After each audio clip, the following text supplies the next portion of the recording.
I'm glad to get the opportunity to talk on this very important topic in motion here this morning, because for all of this year, my office has been inundated with calls from young people, boys and girls, looking to do their driving test and to be called for their driving test and to get on the road for many reasons, like going to college, going to secondary schools, and going to work.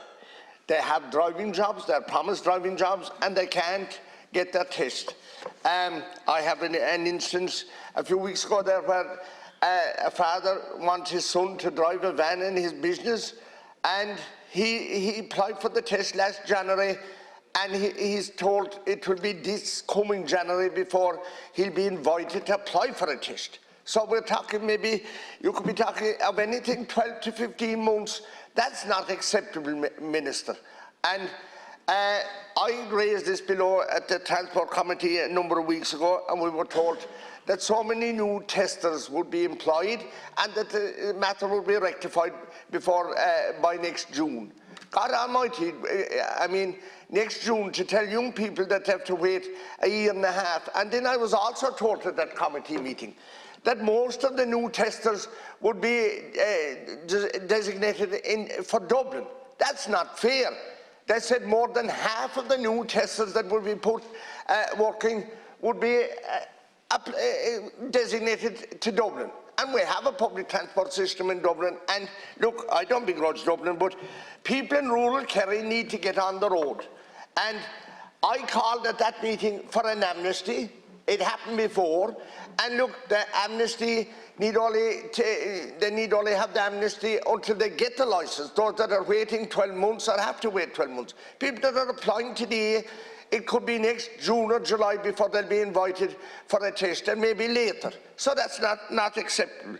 I fear that there's an ulterior motive here by your senior minister, Eamon Ryan, that he doesn't want to improve roads. And I fear that he doesn't want young people to get on the road. And there is a time when young people, you know, they're full of go and they want to, you know, get going and get out in the world and go to work, and they don't want to be dependent on their parents to take them here or to take them there, and they want to get going themselves. But maybe your minister wants to stop them at that stage and decide that, oh yeah, if they don't have a car or can't drive it, so they'll have to get a taxi or they'll have to get a bus. But in rural Ireland, that's not an option, because if what money is in the central bank, you couldn't put rural transport into the nooks and corners around Kerry, like the Black Valley, like Guinea-Willa, like the Pocket in Glenmore and Lark, all them places. What money is in the central bank wouldn't provide a transport service for them.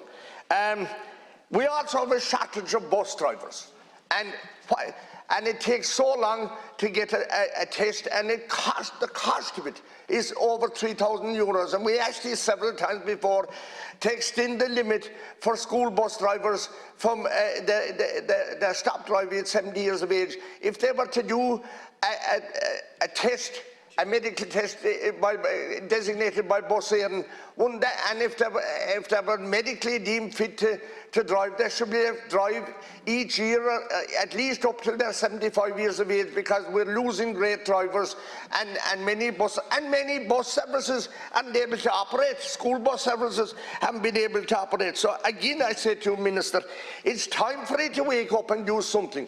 Urgent action needs to be taken, telling us that next June that he'll have the thing sorted out. That's a failure. And there'll be probably an election by then, and then he won't be accountable, because a lot of this government, especially the Greens, will be blown out of existence, because that's what they deserve. For what the hurt that they have imposed on the people of rural Ireland. You're supporting them just for to stay in power. That's you're aiding and abetting them for to stay in power at the expense of rural people and our young people today that can't get on the road. That's not fair, Minister, and I'm asking you to do something. Give them an amnesty now to let them on the road.